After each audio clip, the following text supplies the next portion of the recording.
The following program is a special presentation of the Big Ten Network, produced in association with the University of Wisconsin.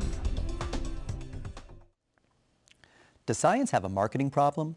Many scientists have a reputation for not communicating much, and when they do, frankly, not communicating particularly well. Some claim scientists should frame stories to fit their various audiences. Is this sort of message crucial, or is it just spin? We'll put science communications under the microscope, next, during office hours.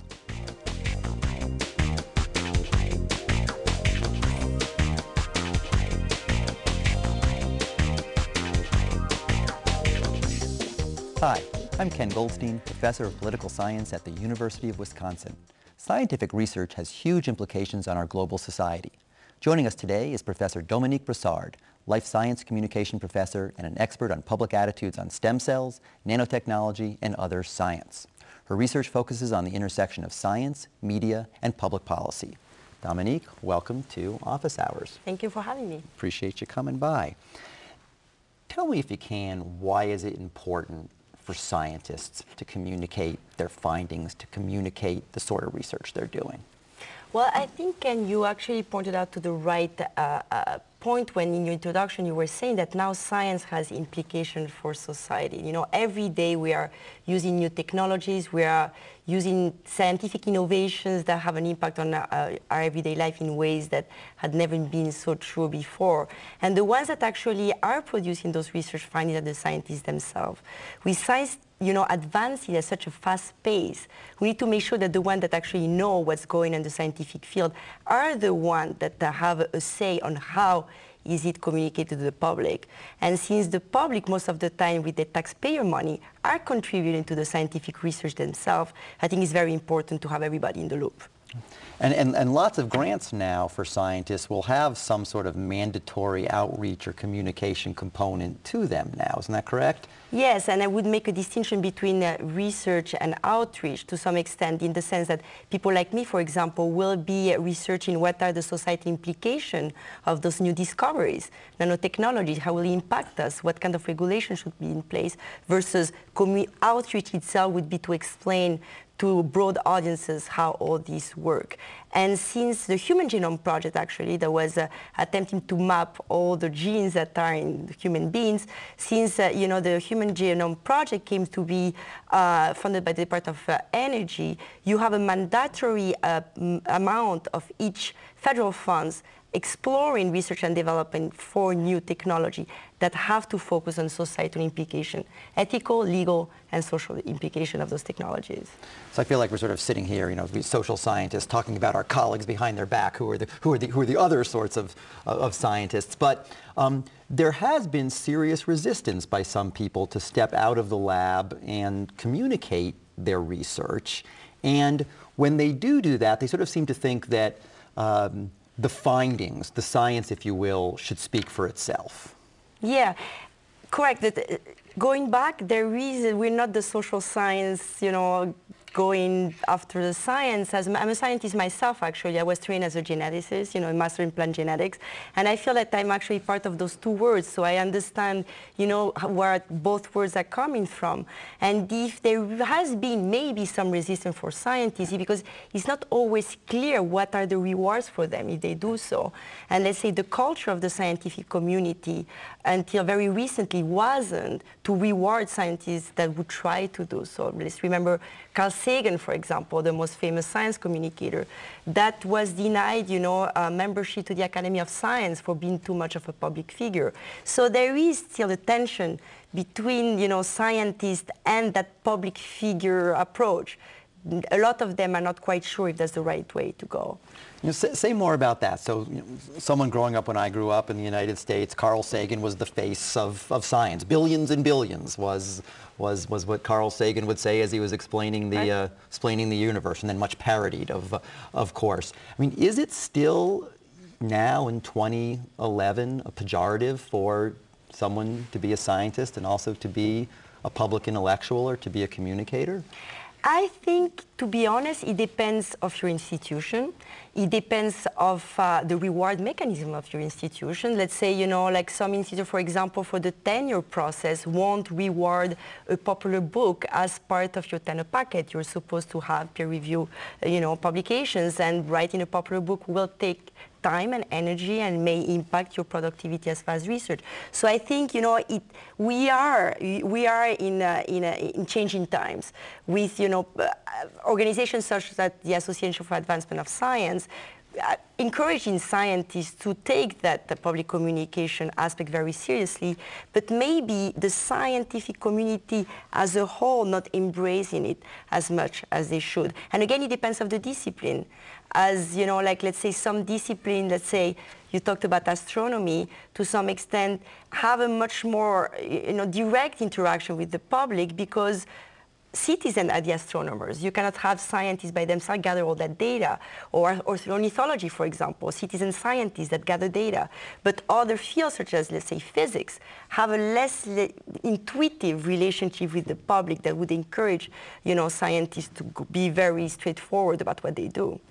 Great. So I would say it really depends on the discipline, the institutions, and a number of other aspects. Okay, we're going to take a quick break and come back and continue our discussion. Hope you'll all stay with us as we discuss the science of communication and perhaps the communication of science here on Office Hours.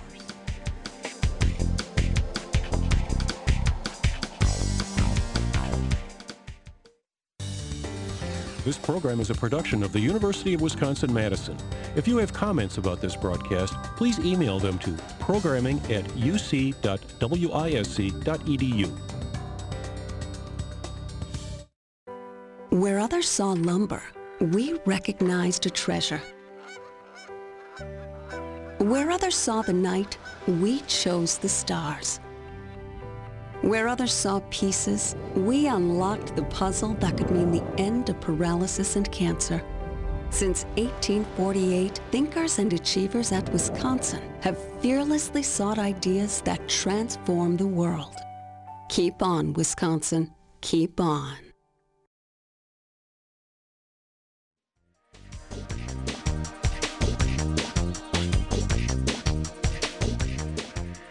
Welcome back to Office Hours. We're here with Professor Dominique Brossard, and we're talking about science communication and whether science perhaps has a marketing problem. So, Dominique, when scientists do communicate, the model has very much been, as we keep harking back to TV shows of my youth, you know, Dragnet, just the facts, ma'am. Is that true? What's the problem with that? Well, I would say that to a certain extent is still true. That idea that if only you explain to people what the science is all about, they will actually become very big supporters of the science behind. And a lot of the efforts that have been put forward, more particularly for controversial scientific topics, have been based in that model. Let's explain, people will follow. Well, I mean, a lot of research in social psychology, more particularly science communication, would contradict that approach in the sense that people are, you know, you and I, we don't actually reach a judgment that most things around our life, around us, based on understanding the technicalities of it. You know, we don't choose a cell phone because we have spent a lot of time understanding the technology behind it. So we will choose for other reasons. And I think for scientific topics, it's exactly the same way. You have complex social psychological mechanisms that will make people support or not certain scientific advancement. And there's been, to some extent, until very recently, not an acknowledgement by the scientific community of all the research that could help them communicate more effectively about scientific topics. I want to talk about a couple examples of that, stem cells and perhaps global warming. But there's this huge irony there, right? That people who are scientists are really, and researchers, are ignoring what scientists and researchers know about how people learn, how people process information, how political communication works. Right. And let's be actually clear about that, not all of them do. For example, I'm part of a big center here on campus. It's a nanoscale science and engineering center that's funded by the National Science Foundation in the engineering school. And this center is well aware that we need to pay attention to those kind of things. So we should be careful not to overgeneralize. But it's true that there's been, to some extent, that idea that it's easy to communicate. I mean, and as a communication researcher, I've heard so many times, but the media will do that, and I'm sure you as a political scientist, you've heard that a lot, just oversimplifying to some extent processes that may seem simple because we experience them ourselves. So if I like science, because I know a lot about science, my natural tendency would be to, I just need to explain to others, and they like it as much as I do. Well, others may not have my background, my, value predispositions, my different filters that I put, in my mind to actually understand information, process it, and reach a judgment. But on the other hand, when you tell some scientists that it's a little more complicated and you have a good reason why, you believe so, they are open to change. I think most of the problem resides in the fact that most scientists haven't been trained to understand the social psychology of communication. And I'm a big, advocate for let's train scientists, make mandatory, political science, communication, that all scientists should have part of that knowledge, because science right now is politicized. Science and politics are not disconnected. They are, intertwined in our society. You say global warming, political issue. Stem cell research, technical, political issue, right? Let's talk about stem cells for a couple minutes here. So many in our audience will have divergent views of the morality of stem cell research and particulars of particular sorts of stem cell research. It's safe to say that the scientific community is pretty strong in one direction. And the debate over stem cells really shows the power that certain frames had in that debate. Talk to me a little bit about that. So I assume that when you say frame, you are referring to the way the issue was presented by different interest groups, mainly through the media. And it's true that media is basically the first source of information for many scientific topics. I mean, people don't go, to museums to find out about stem cells. They're going to hear it on the radio, on TV, etc. So it's true that the media frames are powerful, but they're not the only thing that are powerful. And when you think of the different filters we use, let's say political ideology will be one of them. So you can present the same information, the same frame, to two people that have very, very different values. Political ideology could be one of them. They will interpret that frame very differently. So there's like an interaction effect. It's like where you're coming from and how it's presented may actually result in very different attitudes. So the frames have been powerful, but they're not the only determinant in how people felt about the issue. Let's take a break. When we come back, I'm going to ask you to play political consultant for a second and give some advice on a couple different science issues. So please stay with us when we see Dominique play political consultant here on Office Hours as we talk about the science of communication.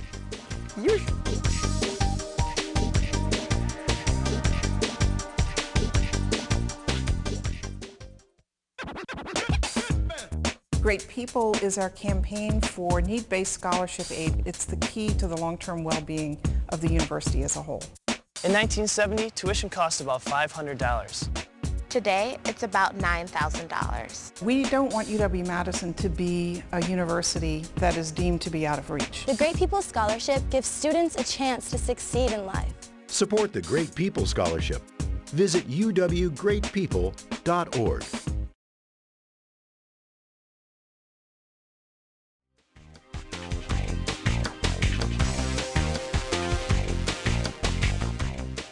Welcome back to Office Hours. We're here with Professor Dominique Brossard talking about science communication, science policy.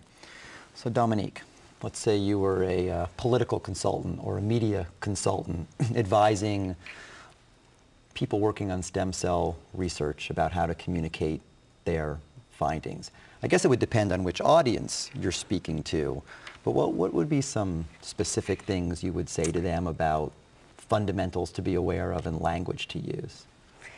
Well, to some extent, I would tell them to be aware of some principles that apply to any type of communication. You said one of them is like, first of all, understand your audience. Understand your audience, understand where they're coming from, understand their belief, and make sure you actually have a respect for those beliefs. So whatever you say, acknowledge that some people in front of you may not share your point of view, and having, a willingness to acknowledge that they may be as right as you. Right, so there's not this blank slate. People No. are bringing predispositions and values and morals to some of these questions. And to some extent, you know, I was teaching a class on controversial science and communicating about controversial science, and I had a kid in my class, you know, a senior, that actually came from a very, very religious family. And, you know, and we were talking about why, you know, you feel a certain way about certain technology, bringing your values and stuff. And I was explaining to them that the idea is to find a common ground. You know, communication is like having like a rug, where you want the two sides of the debate that need to make an attempt to both step on the rug. And that's the common grounds where we can find a way to share, you know, some outcome. If you step outside of the rug and you both talk your talk and disregard who is in front of you, you're never going to reach any kind of agreement. So for the stem cell research debate, obviously, you know, the idea that human life has to be respected, and some people believe that an embryo has to be, you know, preserved. We're not going to change that. We need to acknowledge that this is actually what they believe. So we need to find another way to go around that would actually respect that point of view. And I think a lot of scientists, particularly at UW-Madison, have been very good at doing that. So that's rule number one, understanding the values, and you're not going to change a belief. You can actually communicate a fact, but you're never going to be able to change a belief. And I think with stem cells, something that's been very powerful is that idea that you can save a life. I mean, that's a frame that's been very powerful with all types of audiences, and that's been represented by Nancy Reagan, that came and said, well, you know, I do believe that stem cell research could help my husband, for example, although she came from a traditional point of view, of a conservative point of view that was against this type of research. So there's some frames that may be actually resonant with people's point of view when it's actually something that they can relate to their own life. You also sometimes hear an economic argument or an economic frame, different audience for that. And totally correct. And the economic frame was really something that is important for Wisconsin audiences, for example. You know, having a lot of stem cell related research on campus had helped create a lot of, you know, connected, you know, industries to some extent that actually give jobs and that help, you know, a community as far as the economy is concerned. So you're totally correct. These will be different frames that may be resonating with other people's at certain point in time. How does this interaction of values, predispositions, and frames or messages perhaps explain the widely divergent views that people in Europe have and people in the United States have about something like genetically modified foods? So in the United States, it's not a particularly big deal or particularly controversial. On the other hand, in Europe, it's very controversial. Take me through a little bit about different frames, different predispositions, which yield those big differences. It's an excellent example, Ken. I'm glad you brought it up. And more particularly since you know that in Western Europe, most people know much more about the technology, those facts, but they're against it, which again goes back to our initial discussion about just teaching the science. And a scientist would think once you give everyone the evidence, they should be for it. So Western Europe is like the contradiction. You know, look, if you want to actually show, you know, like living proof that you're incorrect, go to Western Europe and GM. What happened is, like, I think also is we shouldn't just assume that technology are perceived the same way in different cultures. Dominique, I'm going to be rude here and interrupt you for a second. This sounds like a long thought and a great answer, but let's take our last break and then you can come back and finish that up. So please stay with us on Office Hours.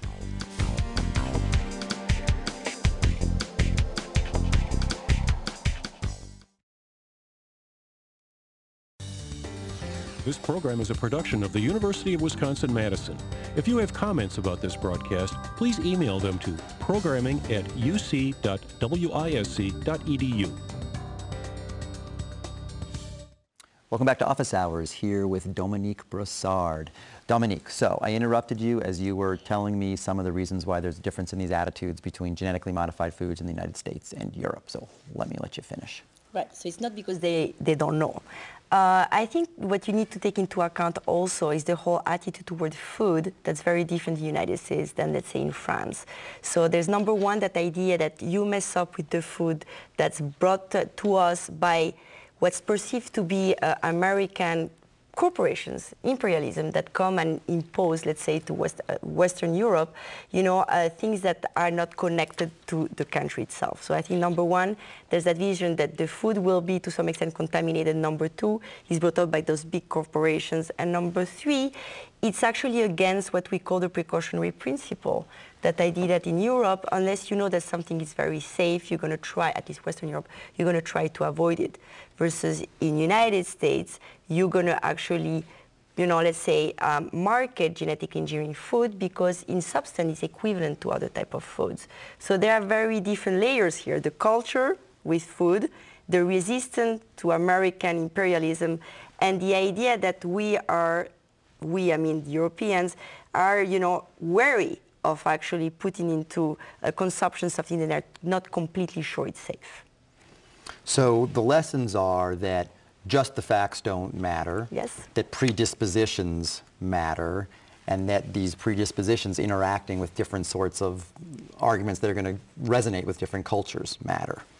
Exactly. Let's try and look here in our last minute or two on another emerging science, nanotechnology. And so very briefly, tell us what nanotechnology is and whether it has a marketing problem or something to be concerned with as we go down the line. Interesting. So nanotechnology is basically the idea that you can manipulate and restructure matter at the little level of the atoms and the molecule, infinitely small. And to give you an idea of what a nanometer is, 1/1,000,000th of meter, which means that, for example, a hair is 100,000 nanometers. So you see the size, right? And this is an idea that was put, forward in the 60s, believe it or not, a physicist that said, at some point we'll be able to actually build things and change things at that level, the atom level. What happened is matter at that level behaves very differently. So it's a totally new field where we can have some, build some things that have some properties we never even knew would be possible to invent. So sounds possibly valuable, also sounds a little scary. Exactly. You actually, summarize it very well, and that's a lot of the new technologies, So on the one hand, you can have a target nanomedicine that will go and just exactly at that cancer cell that you want to kill, for example. On the other hand, you may have cosmetics, and we have them. By the way, we have more than 1,300 products right now that have some nanomaterials on the market. You can have some cosmetics that have nanomaterials, but we're not exactly sure how these will actually interact with our organism. So a lot of potential, but still a lot of potential risk. And the lesson is these scientists who are working on nanotechnology are going to have to communicate their findings down the line. Exactly. Dominique, thanks for joining us. Thanks to all of you for joining us today. Don't forget, Office Hours is on the web via our university website, Facebook, or Twitter. Take a look and let us know your thoughts. From the University of Wisconsin-Madison, this has been Office Hours. Thanks for stopping by.